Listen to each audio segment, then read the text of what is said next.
आज नीरा का पढ़ाने में मन नहीं लग रहा था।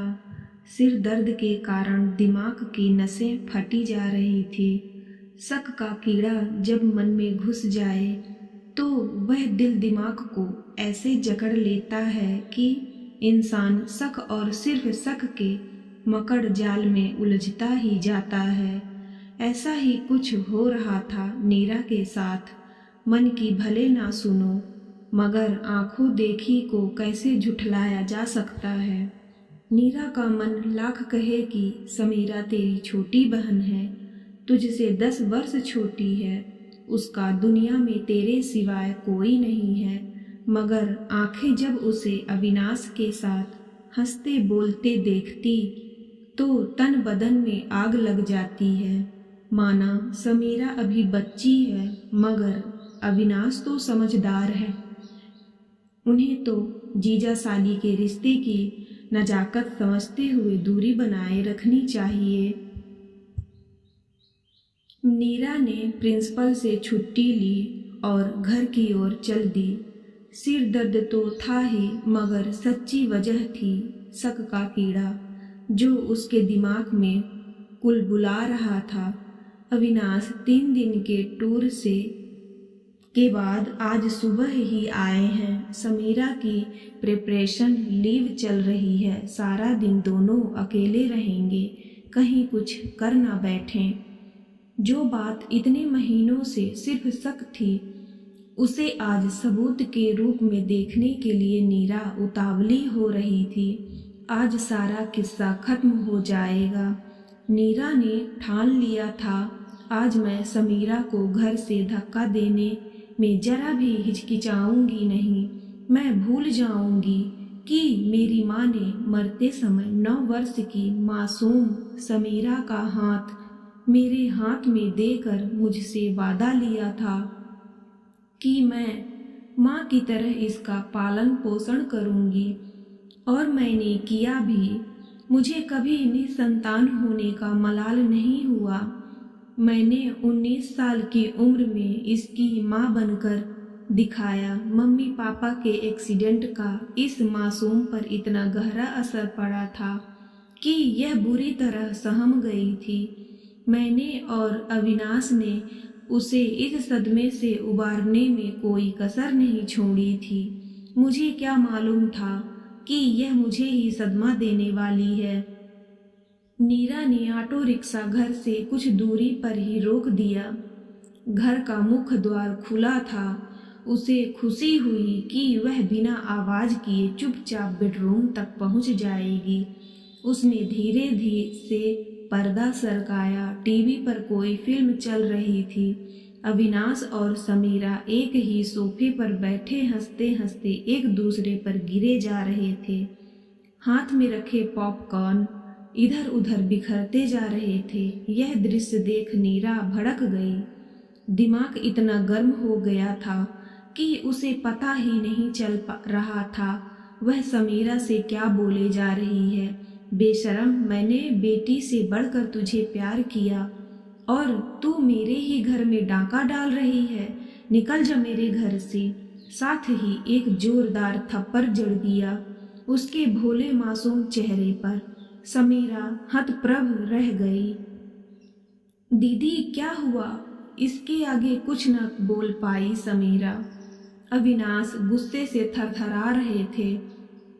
कितनी घटिया और ओछी सोच है तुम्हारी। मैं उसे बच्चे की तरह प्यार करता हूँ।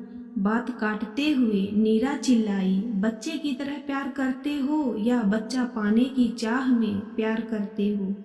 सुनते ही अविनाश और समीरा के होश उड़ गए। समीरा रोते रोते अपने कमरे में भाग गई। अविनाश ने अपने कानों पर हाथ रख लिए। नीरा अपनी भड़ास निकालती रही। अविनाश ने एक शब्द भी नहीं कहा। इसके साथ ही तीनों के मध्य संवाद पूर्णतः समाप्त हो गया।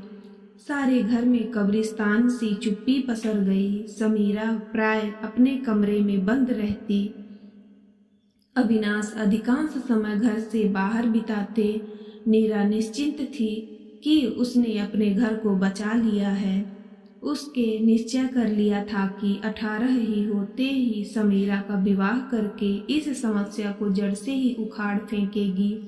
लेकिन काल के पिटारे में कितने नाग बंद हैं वह नहीं जानती। इस बात को लगभग 15 दिन हो गए थे। गुस्से का उफान धीरे धीरे कम हो रहा था। अविनाश एक हफ्ते के लिए टूर पर गए थे। समीरा की आज पहली परीक्षा थी।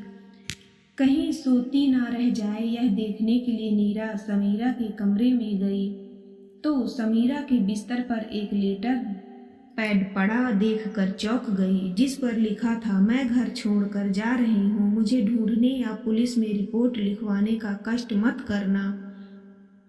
नीरा के तो जैसे होश उड़ गए। अविनाश को फोन किस मुंह से करती। परीक्षा का समय समाप्त होने पर उसके करीबी मित्र को फोन लगाया।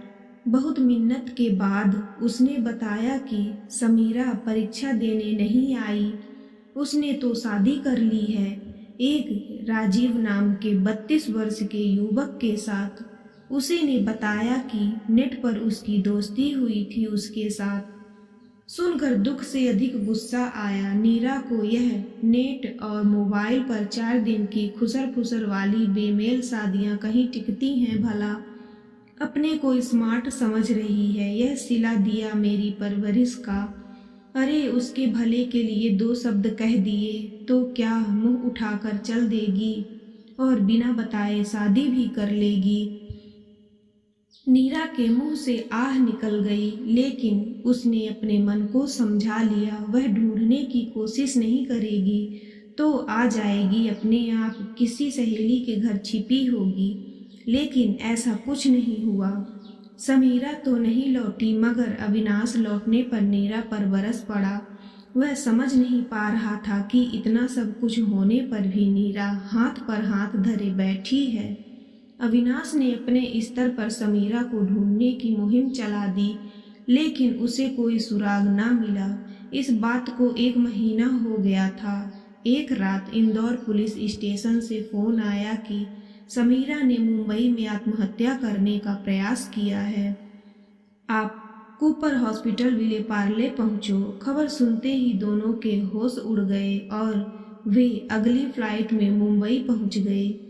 कूपर हॉस्पिटल पहुंचकर पता चला कि समीरा आईसीयू में भर्ती है तथा जीवन मृत्यु के बीच जूझ रही है। तफ्तीश के लिए आए पुलिस वाले ने राजवीर के कच्चे चिट्ठे का जो खुलासा किया, उसे सुन दोनों के पैरों तले जमीन खिसक गई। पुलिस वाले ने बताया राजीव फरार है। उसके मुंबई में कई गैर कानूनी धंधे हैं। सट्टा, मैच फिक्सिंग और ड्रग्स का धंधा भी चलाता है।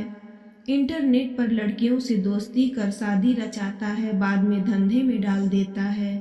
डांस बार की लड़की से इतना पता निकाला, घर गया तो वो लड़की क्या नाम है, हाँ समीरा बरामद हुई। उसे कुछ नहीं मालूम था। उसको पुलिस स्टेशन चलने को बोला तो 2 मिनट में आती बोल के अंदर गई और जहर खा ली। हम ही इसको इधर हॉस्पिटल लाया।